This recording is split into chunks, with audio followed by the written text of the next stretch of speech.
There is a particular quality to the light in the Missouri Ozarks in late September. Not the sharp, clarifying light of open prairie, not the diffuse silver of coastal mornings, but something in between and older than either. A light that comes through hardwood canopy in long amber columns, that pools in the creek hollows and collects along limestone bluffs the way water collects in cupped stone.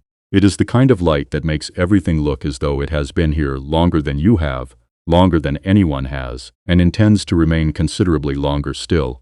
Elsa Vane had been walking through this light for 2 days. She was 19 years old and carried a surveyor's satchel that had belonged to her uncle, stuffed now with things that had nothing to do with surveying: a change of clothes, a small clasp knife, a pouch of dried apricots, and a notebook in which she had been keeping a precise and unsentimental account of her situation since leaving Galt's Hollow 4 mornings ago. The notebook's most recent entry read, 11 cents, left boot resoled with leather cut from satchel strap, creek crossing at midday, cold, no bridge. She had found a bridge the following morning. It crossed Picket Creek at a point where the water ran narrow and swift between 2 limestone outcroppings, and it was the kind of bridge that stopped you when you first came upon it through the trees, not because it was grand, but because it was so obviously, so completely, out of place. It had been built from dressed limestone block, laid in a semicircular arch over the creek, its voussoirs cut with a precision that belonged to a mason who had learned his trade from someone who had learned from someone else, going back through a long chain of practitioners. It was perhaps 40 feet long and 12 feet wide, with low parapet walls along both sides, and it was so covered in moss and ironwood seedlings and the slow encroachment of the hillside's vegetation that it appeared, at first glance, to have grown here rather than been constructed. Elsa stood at the edge of the tree line and looked at it for a long time. She was looking at several things simultaneously, the way a person trained to read landscapes reads them, not feature by feature but as a whole, the way you read a face. She was looking at the arch, which was intact.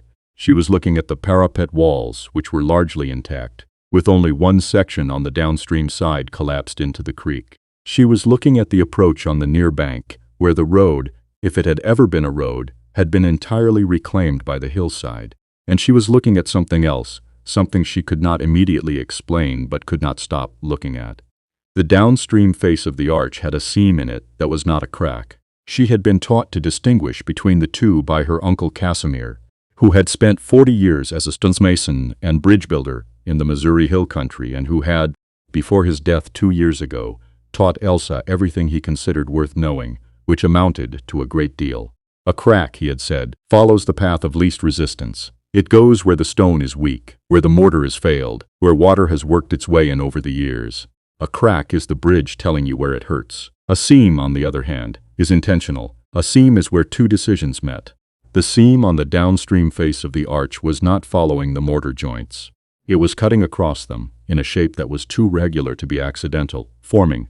She came down the bank to look more closely, her boots finding the mossy limestone with the practiced care of someone who has spent years on wet stone, forming something close to a rectangle, perhaps 3 feet wide and 4 feet tall. Its edges had been filled with a mortar that was subtly different in color from the surrounding material, slightly darker, slightly more recent, though recent was a relative term when dealing with a structure that might be 60 years old. Someone had filled in an opening in the downstream face of this arch, not to repair it, to conceal it. She pressed her palm against the fill material. It was solid. It gave nothing. She stood back and looked at the full downstream face of the arch from the water's edge, her boots in Picket Creek to the ankle, the cold of the water climbing her shins, and she stayed that way until the light shifted enough through the canopy to show her something she had almost missed.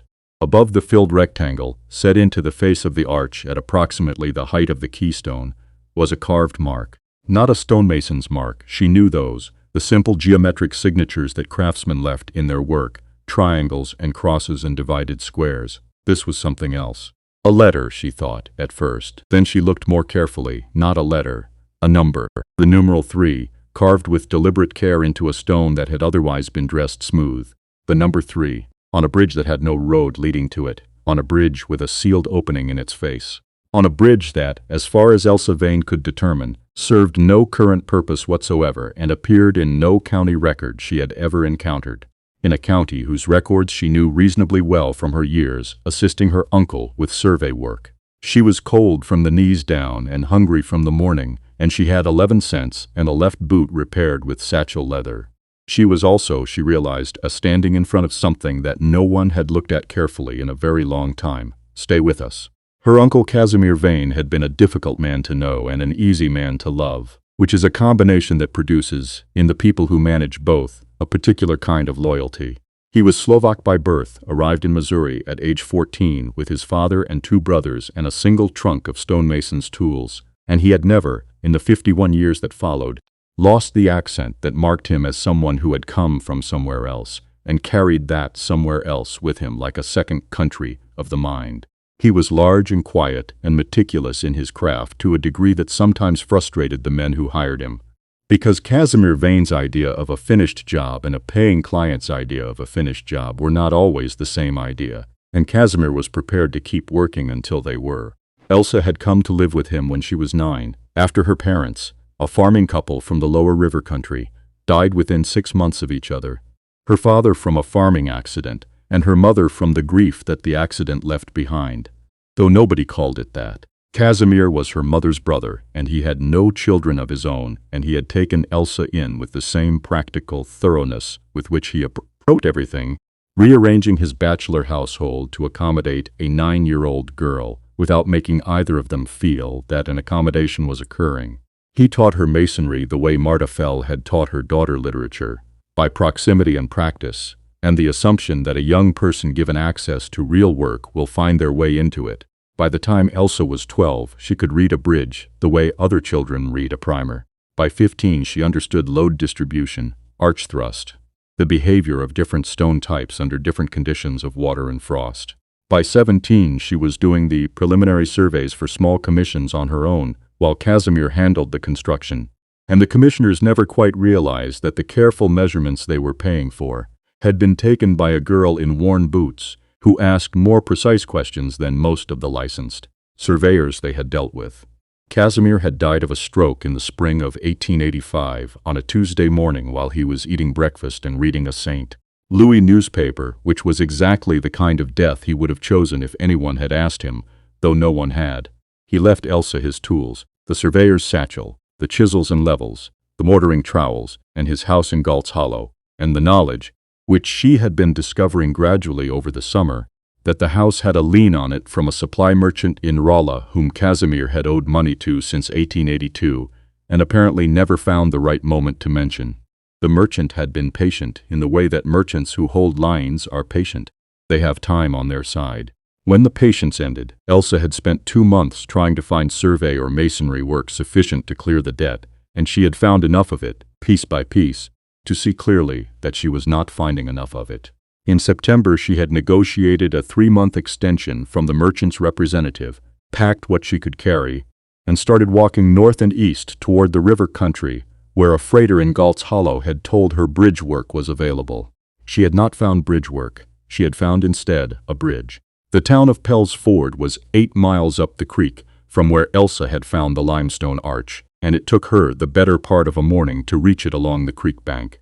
It was a town of perhaps 400 people, built in the angle between Pickett Creek and the larger Merrimack River, and it had the comfortable solidity of a settlement that had been in one place long enough to stop worrying about whether it belonged there. The storefronts along its main street were well maintained. The millworks at the river bend were active. The courthouse was a proper stone building, rather than the wood frame approximation that served many county seats in this part of Missouri. There was also, which Elsa noted before she noted almost anything else, a bridge over Pickett Creek at the north end of the main street. A newer bridge, timber construction, solid enough, functional, linking the town to the wagon road on the north bank. There was no need, from Pellsford's perspective, for the limestone arch 8 miles upstream. She went to the courthouse. The county land records for the Pickett Creek corridor were complete back to 1841 and fragmentary before that. The earlier records had been lost in a fire, and she found, after an hour with the ledgers and the assistance of a deputy clerk named Odessa Marsh, who was curious enough about Elsa's purpose to be genuinely helpful, the following.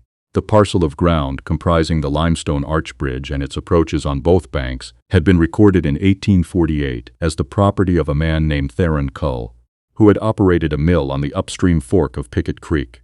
The bridge had, presumably, served as a road crossing for the mill's clients and employees. The mill had burned in 1857.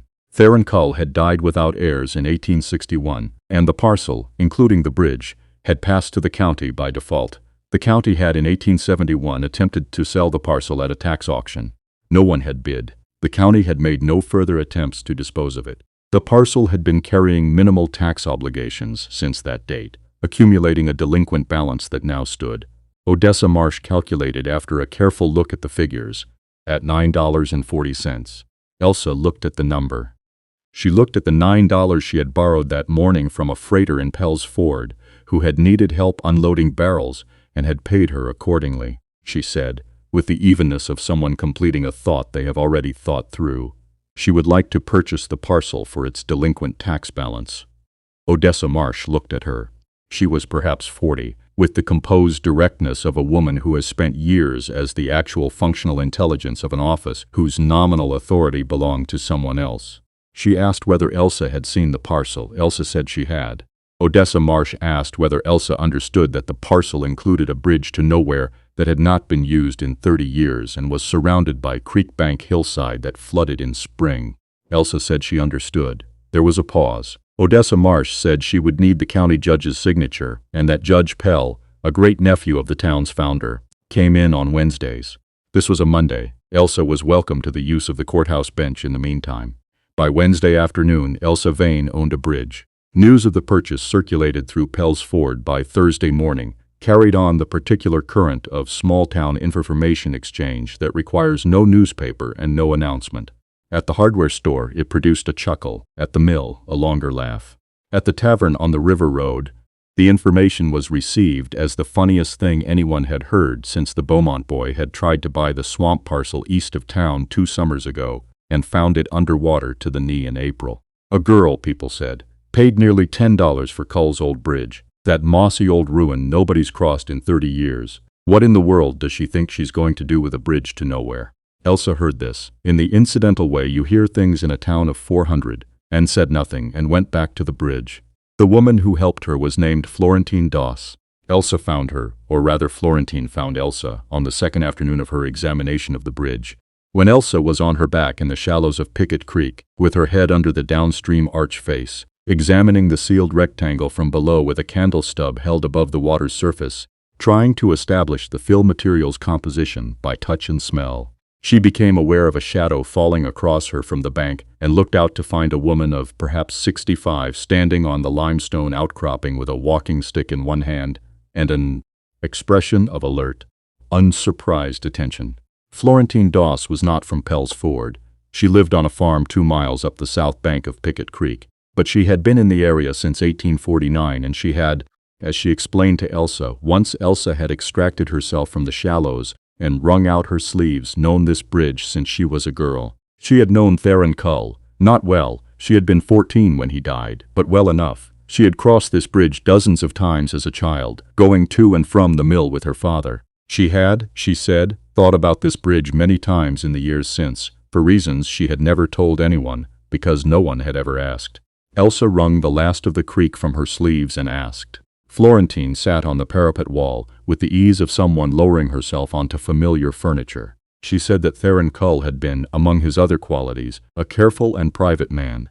Not secretive in an unpleasant way, private the way people are private, when they have things worth protecting and have thought carefully about how to protect them. He had built this bridge himself, she said, with 2 assistants, over the course of 2 summers in the early 1840s. He had not hired a contractor. He had not used county road labor. He had quarried the stone himself from the hillside above the creek, and dressed it himself and laid it himself, and the result was, even a child could see, better than it needed to be for a mill crossing. He had also, she said, been a man of considerable and carefully concealed learning, which was unusual in a Missouri hill county in the 1840s, and which he had taken some trouble to conceal from his neighbors, because a man of education who did not wish to be seen as educated was a man who had reasons for that wish, and Theron Cull had reasons, though Florentine had been too young to understand them then, and could only infer them now.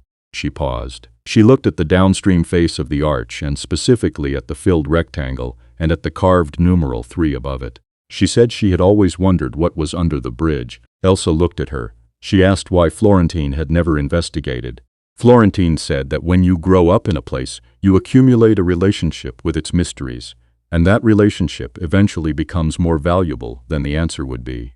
She had kept the bridge's secret, which was only the secret of knowing there was a secret, for 40 years.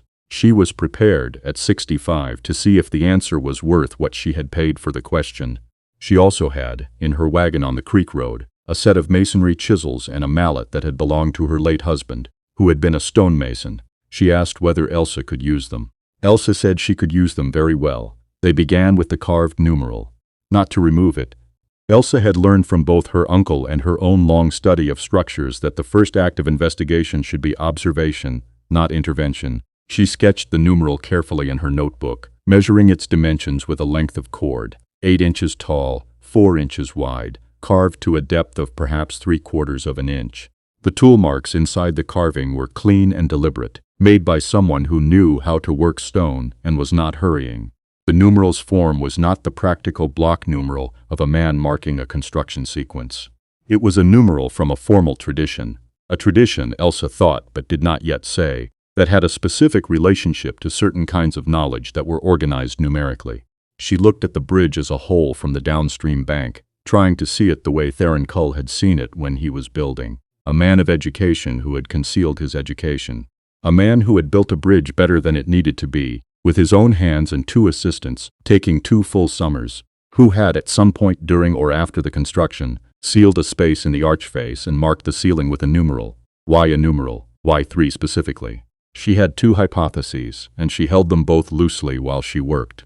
The way her uncle had taught her to hold competing interpretations of a structure's behavior, not yet committed to either, using both as lenses. The first hypothesis was that the numeral marked a sequence, that there were other marked points on the bridge, 1 and 2, and that taken together they indicated something. She spent an afternoon examining every face of every stone in the structure and found 2 additional carvings. A numeral 1 on the upstream face of the western abutment near the waterline, small, almost obscured by moss, but there. And a numeral 2 on the underside of the arch, visible only if you lay in the creek and look directly up, carved into the keystone itself. Keystone, she held that. The keystone was the central voussoir, the stone at the apex of the arch, the one from which all others take their direction. You did not carve a number into a keystone as a reference. You carved it there because the keystone was the right place for something that mattered. Her second hypothesis shifted. The numerals were not a sequence indicating 3 locations. They were a single system, read in order, 1, 2, 3, instructions. She needed to read them that way and see what they said. She went back to numeral 1 on the upstream face of the western abutment. She measured its position precisely, height from the waterline, distance from the abutment's corner. She recorded both measurements in her notebook. She went to numeral 2 on the keystone. She measured its position relative to the arch's centerline and the keystone's width. She recorded both. Then she looked at numeral 3 on the downstream face, above the sealed rectangle. She measured its position relative to the parapet wall's top surface and the arch's centerline. She looked at her 3 sets of measurements. She looked at them for a long time, turning the notebook sideways, then back, then looking at the numbers with the kind of open attention that lets a pattern announce itself rather than forcing one. Her uncle had called this listening to the stone. The stone, he said, always knows what it is doing. Your job is to stop assuming you already know and let it tell you. The 3 measured positions formed a triangle. Not a casual triangle, not an approximate one.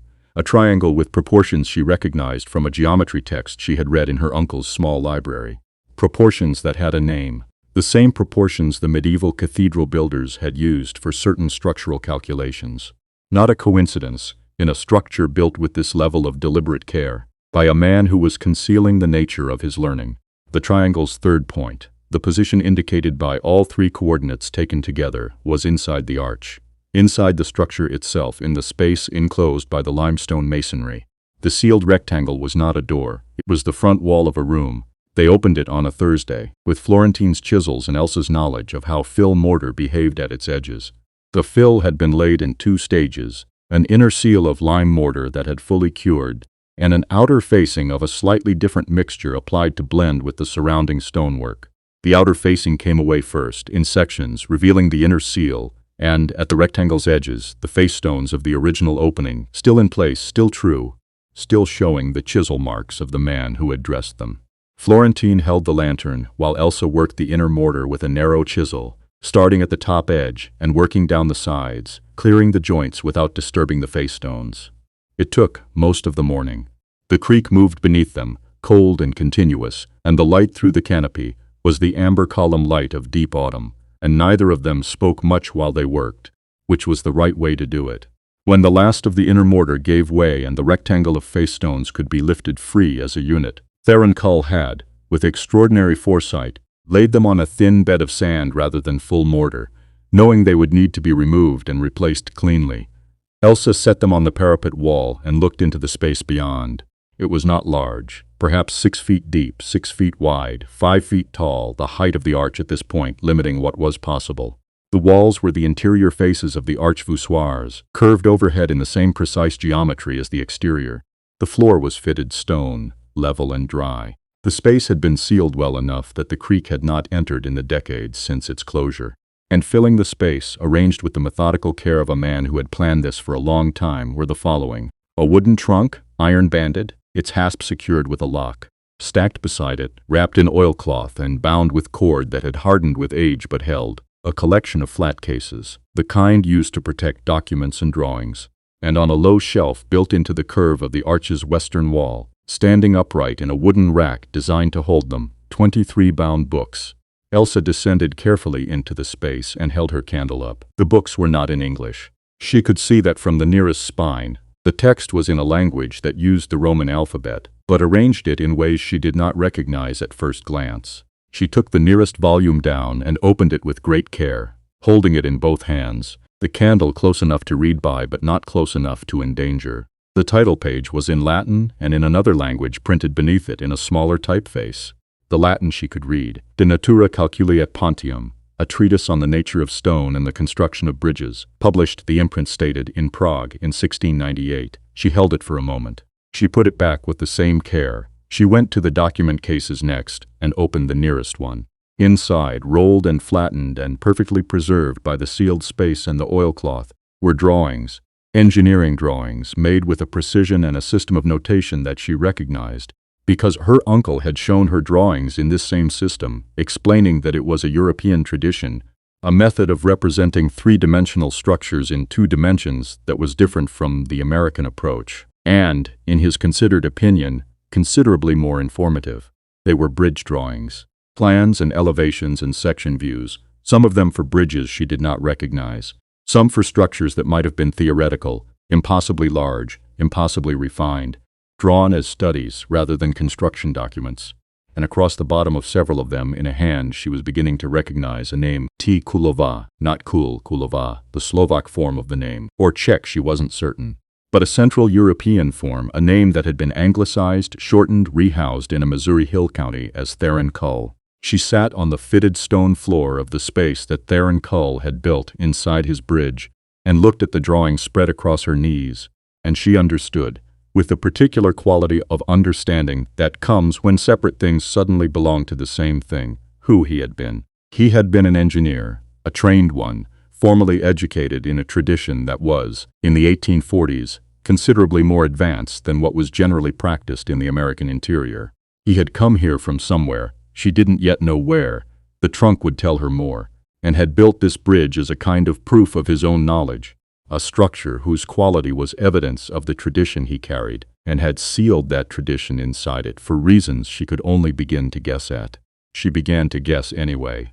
The trunk opened with a key she found inside the second document case, tucked into an envelope that bore, on its exterior, a single word in the same hand as the bridge drawings: Naprov first. He had planned for someone to find this. He had left the key where a careful searcher would find it, after examining the documents, not before. He had wanted the drawings to be seen first. Inside the trunk were 2 categories of material. The first was personal, letters in Czech, which she could not read but set aside carefully. A set of official-looking documents bearing seals she did not recognize. A small portrait on ivory of a woman with dark hair and an expression of composed seriousness. The second category was professional. 2 more volumes of bridge engineering, a set of instruments, a small brass level, drawing compasses, a proportional divider of exceptional quality, and a sealed letter addressed, in English, in Theron Cull's hand, to whosoever opens this. She opened it. It was written in English that was careful and correct, and occasionally arrived at an unusual construction, the English of a man who had learned it as a second or third language and used it with the precision of the learned. It was dated 1856, a year before the mill burned, and it was a document of explanation, and she came to understand as she read it in the lantern's light with Florentine crouched beside her, reading over her shoulder, of confession. His name had been Tomasz Kulova. He had been born in Bohemia and had studied engineering in Prague and then in Vienna in the 1820s and 1830s under men whose names were known in the European professional tradition. He had been, by his account and by the evidence of the drawings she had already seen, genuinely accomplished. He had also been, he wrote without self-pity, a man who had been required to leave Europe under circumstances that the letter described with a brevity, suggesting he found them too significant or too painful to elaborate. He had come to America in 1838, to New York, and had discovered that his credentials, European foreign, unrecognized by any American institution, were worth precisely nothing to the men who commissioned bridges in New York in 1838. He had gone west. He had found the Missouri Hill Country and had seen, in its limestone, the material he knew best, and had built a life as a mill operator, while maintaining, privately and alone, the intellectual life he had been trained for. He had built the bridge not because a mill needed a bridge, a simpler structure would have served, but because he needed to build something that demonstrated to himself that he still was what he had been trained to be, that the person who had studied under those Vienna professors had not been abolished by the Atlantic crossing and the anglicized name and the 30 years of Missouri practicality. He had sealed his library inside it because he had no heirs and did not know what else to do with the 40 years of professional knowledge that had accumulated in his translated life. He wrote that he hoped someone would find it eventually, someone who would know what it was, and he wrote, this was the sentence that made Florentine, who had been reading silently beside her, put her hand over her mouth, that he was sorry he had not found a way to offer it to the world while he was still in it to explain its value. He had died 5 years after writing the letter, a year before the letter's stated hope could be tested, a year before the mill burned and the bridge was left without a purpose and the world went on without knowing that a European engineer's complete working library was sealed inside a Missouri limestone arch. The professional contents of the vault, the books, the drawings, the instruments, were, she established over the following weeks through a careful campaign of letter writing, that consumed most of the paper she had and required the loan of a stamp from Odessa Marsh, of considerable significance to at least 3 institutions that had cause to care about the engineering tradition from which Tomasz Kulova had come. The University of Missouri at Columbia responded first, through its natural philosophy department, whose chairman wrote with a restrained excitement that told her he was working hard to appear less excited than he was. He confirmed, from her descriptions, that the drawings she had found were in the tradition of the Vienna school, that the volumes she had listed were either unknown in American collections or known only through secondary references, and that the instruments she described were consistent with the period and provenance she had indicated. He would, if she was amenable, very much like to send someone to see the collection. She was amenable, she wrote back, on the condition that the collection remain in Pell's Ford until its situation was formally established, which she was working on. What she was working on was this: the bridge parcel was hers, acquired at public record for its delinquent tax balance. The vault within the bridge was, her reading of Missouri property law suggested, part of the real property and therefore also hers. But the books and the drawings and the instruments were personal property of a deceased individual, and the disposition of personal property, left without a will or heirs, was governed by a different set of rules. Rules that she had spent 3 evenings in the courthouse reading room working through with a legal text that Odessa Marsh had located for her. The rules, as best she could determine, pointed toward the county, which had the right to administer the estate of a person who died without heirs within its jurisdiction. She brought her determination to Judge Pell, who was a small, careful man of 50 with the look of someone who had spent years making decisions that satisfied no one and had made his peace with that outcome. He read her research. He read the letter from the university. He read the letter from Theron Cull. She had had it copied, preserving the original in its case. And he read it with an attention that told her he was a man who, beneath the judicial function, had the instincts of someone who found people genuinely interesting. he said, after a long silence, that the county's interest in administering the estate of a man dead for 24 years, with no creditors and no claimants, was limited.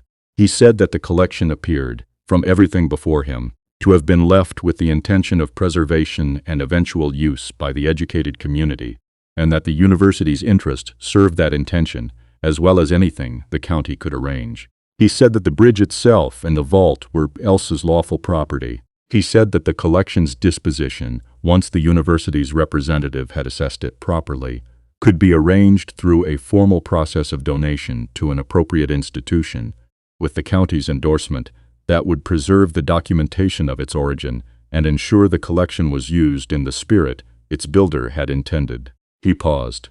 He looked at the copy of Theron Cull's letter again, specifically at the sentence Florentine had covered her mouth over. He said he was sorry that Mr. Kulava had not found in his lifetime the kind of recognition his work warranted. Elsa said she was sorry too. She said it and meant it in a way that was not only about Theron Cull. The university's representative arrived in Pell's Ford in November, a young professor named Garvey, who wore a good coat and carried a leather case and who stood in the vault for the better part of 2 hours without speaking, examining the drawings and the volumes with a thoroughness that told Elsa he knew what he was looking at. He asked her, when he finally emerged, blinking in the creekside light, how she had known there was a vault.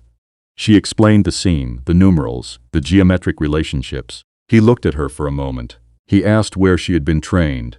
She said she had been trained by her uncle. He said her uncle had been a very good teacher. She said she knew. The formal donation of the Kulava collection to the University of Missouri was completed in the spring of 1888, documented with a provenance record that Elsa had spent the winter preparing, drawing on Theron Cull's letter, on the letter correspondence she had found in the trunk and had had translated by a Czech-speaking priest in St. Louis, and on the drawings themselves.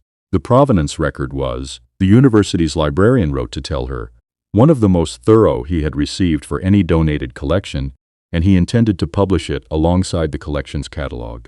She had been paid, for the survey and documentation work, a fee of $50 from the university's acquisition fund, not large, but sufficient to clear a significant portion of the debt on the Galt's Hollow house, whose merchant creditor proved willing to accept a structured settlement when presented with the evidence that Elsa was the kind of person who completed what she began.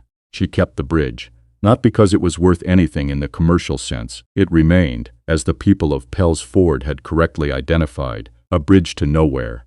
But she repaired the collapsed parapet section on the downstream side over the following spring, working with Florentine's late husband's tools and her uncle's methods, relaying the fallen stones with the same care that Tomáš Kulava had given the original construction. She pointed the mortar joints on the arch face. She cleared the moss from the voussoirs carefully, saving the ironwood seedlings for replanting on the hillside.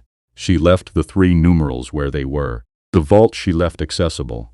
The face stones could be replaced and removed by anyone who knew the system, and she had written the system's explanation into the provenance record, not because she expected anyone to need access to it now, the collection being safely in the university's care, but because sealing a space a second time felt wrong. Some things, having been opened, should remain open. She took a survey commission that winter, south along the Merrimack, measuring parcels for a county road expansion, and she took the commission by her own name, and she completed it to a standard that she was satisfied with, which was the only standard she had ever worked to. The road superintendent, when he reviewed her work, said it was the cleanest survey plat he had seen in 12 years of road work and asked if she had additional availability. She said she had considerable availability. She began to get work. Not quickly, not easily, not without the particular friction that accumulates around a woman in 1888 doing work that men believe belongs to them, but steadily. The way water finds its level, not by force but by persistence, by the simple refusal to remain where it does not belong. She was in the field more often than she was anywhere else, with her uncle's satchel and her repaired notebook and the surveyor's level she had purchased, with the first survey fee she earned after the university payment. She was good at it. Not good the way people are good at things they have practiced sufficiently. Good the way Tomáš Kulava had been good at his drawings, in the way that suggests the work and the person had found each other, and were now doing what they were each meant to do.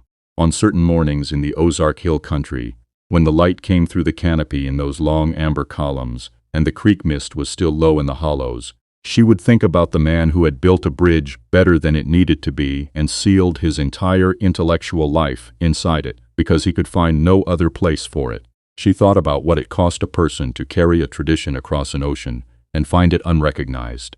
She thought about what it meant that the bridge, overbuilt, obsolete, leading nowhere, had outlasted the mill, outlasted the road, outlasted the reasons it had been built, and had carried its sealed cargo across 30 years of Missouri weather to someone who could read what it was. She thought that her Uncle Casimir would have understood Tomáš Kulava immediately. Two men from somewhere else, making things with their hands in a country that did not know how to account for them, building with more care than the situation required, because that was the only way either of them knew how to build. She carried her level and her notebook and went on. Thank you for following Elsa Vane across the Ozark Hills and into the bridge that Tomáš Kulava built for reasons that took 40 years to be understood. He sealed his library inside limestone because he had no other way to protect it, and it survived everything. Here is the question we'd like to leave with you.